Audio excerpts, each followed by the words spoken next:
ఉదయకాల ప్రార్థన. ఈరోజు దేవుడు మనకు అనుగ్రహించు దేవుని వాగ్దానము. నీవు కన్నీళ్లు విడుచుట చూచితిని, నీ ప్రార్థన నేను అంగీకరించి ఉన్నాను. యెషయా గ్రంథము 38వ అధ్యాయము 5వ వచనము. ఈ యొక్క వాక్య భాగము ద్వారా దేవుడు ఈ దినమున నీతో ప్రత్యేకముగా మాట్లాడుతూ ఉన్నాడు. నీవు ఇప్పటి వరకు నీకున్నటువంటి సమస్యలన్నిటి గురించి నువ్వు మొరపెట్టి ఉన్నావు కనుక నీ కన్నీటిని దేవుడు నాట్యముగా మార్చి నీ ప్రార్థన దేవుడు అంగీకరించడానికి సిద్ధంగా ఉన్నాడు. ఈ యొక్క వాక్య భాగంలో హిజ్కియా ప్రార్థన దేవుడు అంగీకరించాడు.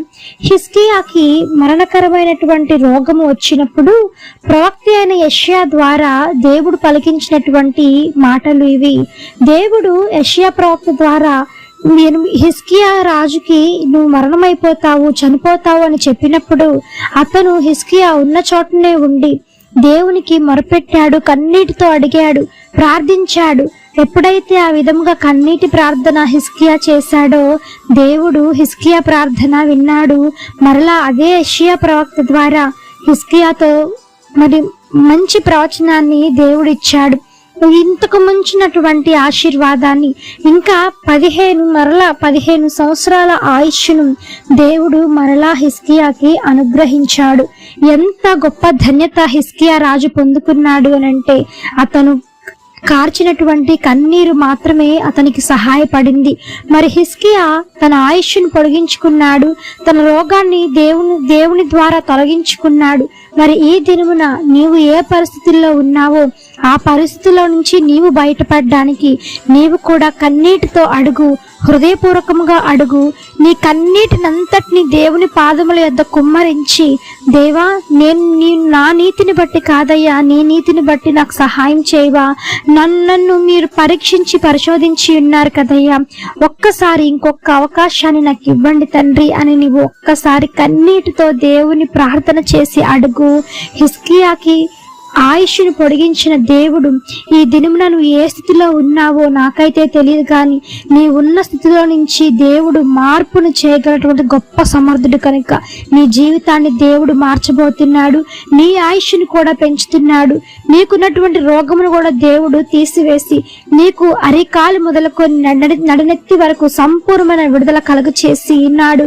ఆశీర్వాదాన్ని ఇచ్చి ఉన్నాడు. ఆయుష్ని కూడా నీకు కూడా పొడిగించి ఉన్నాడు. ఆమెన్.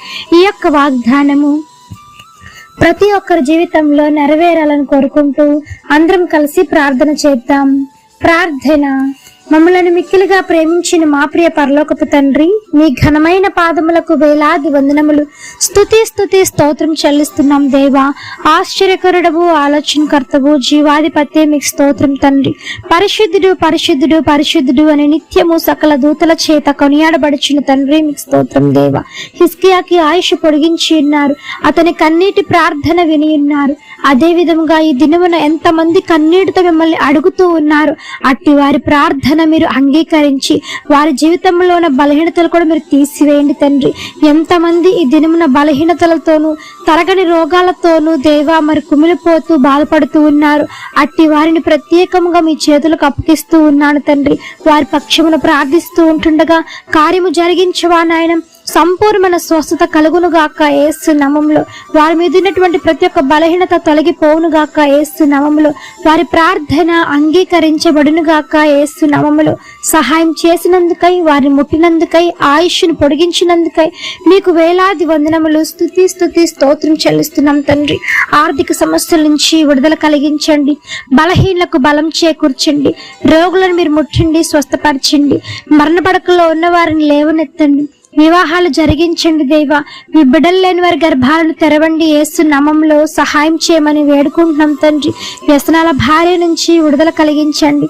నెమ్మది లేని కుటుంబాలకు శాంతిని, సమాధానమును, ఐక్యతను దయచేయమని వేడుకుంటూ తండ్రి యొక్క ఉదయకాల ప్రార్థనలో ఎంతమంది ఏకీభవించి ప్రార్థిస్తూ ఉన్నారు, అధికమైన రెట్టింపు మేలులు, ఆశీర్వాదాలతో మీరు నింపమని వేడుకుంటున్నాం. యేసు నామమున అడిగి వేడుకొని పొంది ఉన్నాము తండ్రి. ఆమేన్. ప్రార్థించండి, విశ్వాసం ఉంచండి, మీరు తప్పకుండా అద్భుతాలను చూస్తారు. దేవుడు మిమ్మల్ని దీవించును గాక. ఆమేన్. God bless you.